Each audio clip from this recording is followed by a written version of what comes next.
भाजप म्हणजे शहरी लोकांचा पक्ष. भाजप म्हणजे पांढरपेशा लोकांचा, नोकरी करणाऱ्यांचा, शेटजी भटजींचा, व्यापाऱ्यांचा पक्ष. या पक्षाला ग्रामीण भागात यश मिळत नाही. या पक्षाला शेतकऱ्यांची मतं मिळत नाहीत असं नेहमी म्हणलं जायचं. एका अर्थानं ते खरं सुद्धा होतं, कारण भाजपला राज्यात किंवा देशभरात जे काही यश मिळत होतं ते फक्त शहरी भागात मिळायचं.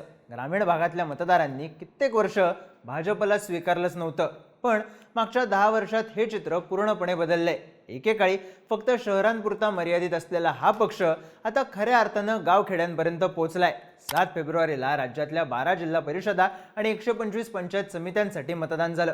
सोमवारी 9 फेब्रुवारीला या निवडणुकीचा निकाल लागला आणि या निवडणुकीच्या निकालावरून हे स्पष्ट झालंय. पण या निवडणुकीत नेमकं काय घडलं? भाजप फक्त शहरी भागांपुरता कसा मर्यादित होता आणि आता हा पक्ष राज्यातल्या गावखेड्यांमध्ये कसा पोहोचलाय, जाणून घेऊया या व्हिडिओमधून. नमस्कार, मी चिन्मय आणि तुम्ही पाहताय बोलभिडू.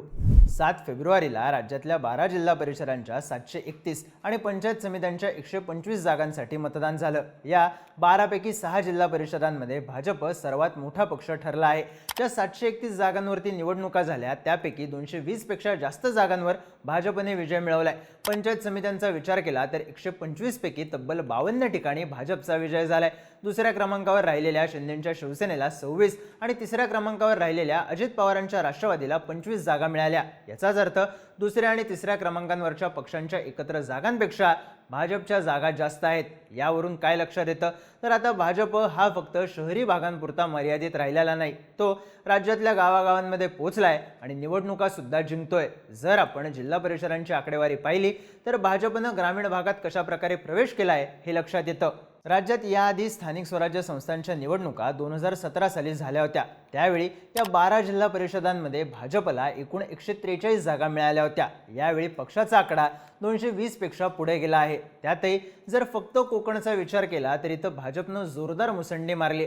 2017 मध्ये सिंधुदुर्ग जिल्हा परिषदेत भाजपला 50 पैकी 6 जागा मिळाल्या होत्या. त्यावेळी काँग्रेसनं 27 जागा जिंकून एक हाती बहुमत मिळवलं होतं. पण यावेळच्या निवडणुकीत चित्र याच्या अगदी उलट पाहायला मिळतंय. यावेळी भाजप 6 जागांवरून थेट 27 जागांवरती आलाय तर काँग्रेस 27 वरून शून्यावर गेलाय. जिल्ह्यात भाजपनं मिळवलेलं हे यश लक्षणीय आहे. रायगडमध्ये सुद्धा हेच घडलं.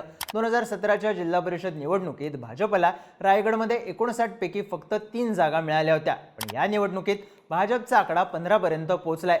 रत्नागिरीत तर भाजपला गेल्या निवडणुकीत खातं सुद्धा उघडता आलं नव्हतं. यावेळी पक्षानं 4 जागा जिंकल्या आहेत. याचाच अर्थ कोकणातल्या 3 जिल्ह्यांमध्ये भाजप 9 जागांवरून थेट 46 जागांवर पोहोचलाय.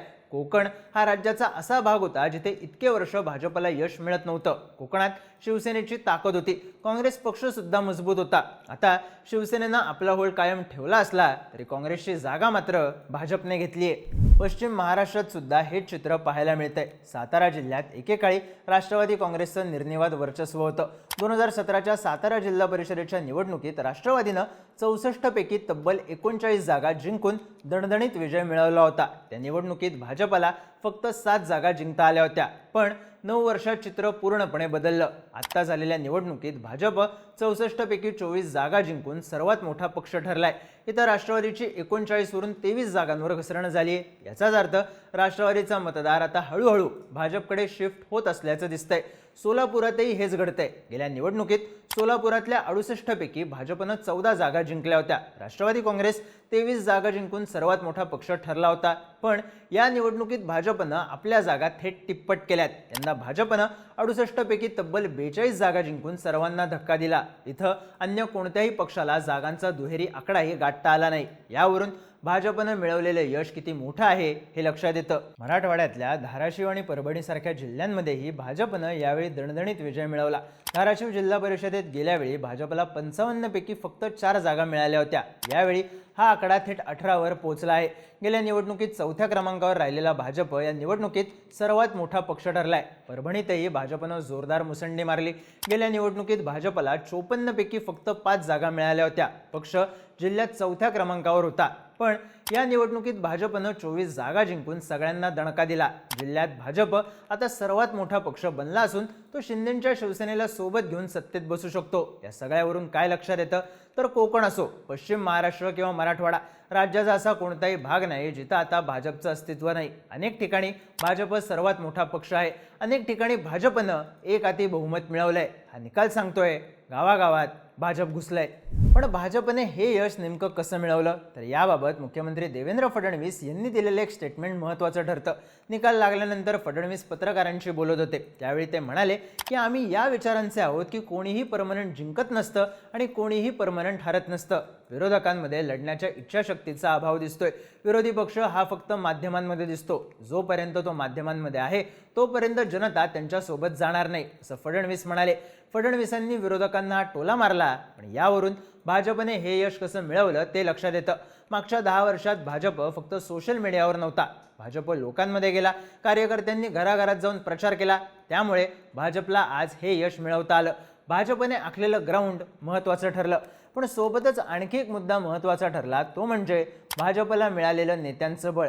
मागच्या निवडणुकीत राष्ट्रवादी काँग्रेसमध्ये असलेले ग्रामीण भागातले अनेक नेते आता भाजपवासी झालेत. भाजपने बहुतांश ठिकाणी याच नेत्यांच्या खांद्यावर जिल्हा परिषदेची धुरा दिली होती. उदाहरण सांगायचं तर साताऱ्यात शिवेंद्रराजे, धाराशिवमध्ये राणा जगजितसिंह पाटील, सिंधुदुर्गमध्ये नितेश राणे, सोलापुरात जयकुमार गोरे हे नेते 2017 भाजपकडे नव्हते.